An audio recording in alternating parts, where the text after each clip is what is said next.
لا إله إلا الله لا إله إلا الله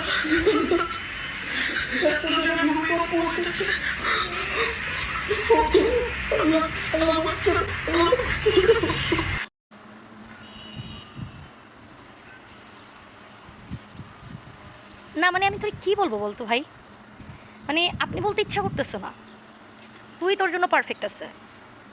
মানে কি বলবো আমি, মানে তোকে কি বলবো বলতো, তুই কি মানুষ নাকি পায়জামা ভাই? তুই কি আসলে মানুষ? আমার তো মনে হয় না তুই কোনো দিক দিয়ে তুই মানুষ। তুই পায়জামাও না, পায়জামা বললেও ভুল হবে। পায়জামা তো তাও মানুষের লজ্জা টজ্জা একটু ঢেকে রাখে, তুই তো পায়জামার মানে ধারে কাছেও না। তুই আসলে কোন দুনিয়া থেকে আসছোস তুই ভালো জানোস। এখানে মানুষের আতঙ্কে নিজের ঢোক নিজে গিলতে পারতেছে না। আমরা নাওয়া নাই খাওয়া নাই সব ভুলে আতঙ্কে আতঙ্কিত হয়ে আছি যে আল্লাহ না একটু পরেই আমাদের জীবনটাকে 1 সেকেন্ডে নাই করে দেয়। প্রকৃতির কাছে আমরা এত অসহায়, যেখানে ইয়ানফসি করার কথা, আল্লাহকে স্মরণ করার কথা। কেন ভাই, আল্লাহ কি তোর ফোনে এসে বসে আছে? হ্যাঁ, সব কিছু তোমার খেয়াল থাকে। হ্যাঁ, ভূমিকম্প হয়ে যাক, দুনিয়া উল্টায় যাক, তোমার ফোনটা তোমার সামনে রাখা লাগবে। কন্টেন্ট ক্রিয়েট করতে হবে না, ভিউজ পাইতে হবে না, তা কি কবরে গিয়ে কি এই যে এই টাকা পয়সা নিয়ে কি ডলার কামাই কি কবরে গিয়ে কি ফান করবা? হ্যাঁ, মানে আমি বুঝি না এদের বিবেক ভাই। দেখেন ভাই, এই যে দেখেন আমার পুরান ঢাকার অবস্থা দেখেন।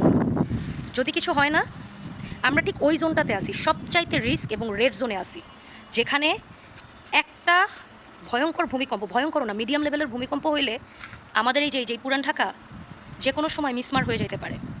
এই আতঙ্কে আমরা দিন কাটাইতেছি। আর এই মহিলা যে কিনা অবশ্যই ভূমিকম্পের সময় তো সে নিশ্চয়ই এই ভিডিওটা করে নাই, এই মহিলা ভূমিকম্পটা শেষ হয়েছে দেখছে যে অনলাইনে তো এখন ভূমিকম্প নিয়ে তোলপাড় হয়ে গেছে, এটা এখন ট্রেন্ডিং কন্টেন্ট, তার মানে তাকে তো এটা দিয়ে ভিডিও বানাইতেই হবে।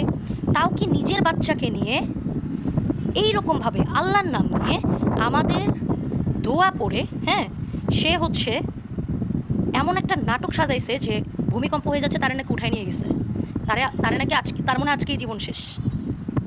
আমার মনে হয় আমি কখনো পৃথিবীতে কারোর জন্য কোনো দিনও কোনো খারাপ কিছু তো বলবো না, বাট আমি চাই আল্লাহ তোকে তোর শাস্তি দেখ। মানুষের ইমোশনের সাথে প্রতারণা করা বা ঠাট্টা করার জন্য আল্লাহ তোকে তোর উপযুক্ত শাস্তি দেখ। তুই আসলে মানুষের পর্যায়েও পড়িস না, তুই অমানুষের পর্যায়েও পড়িস না। খবর তোমাদের?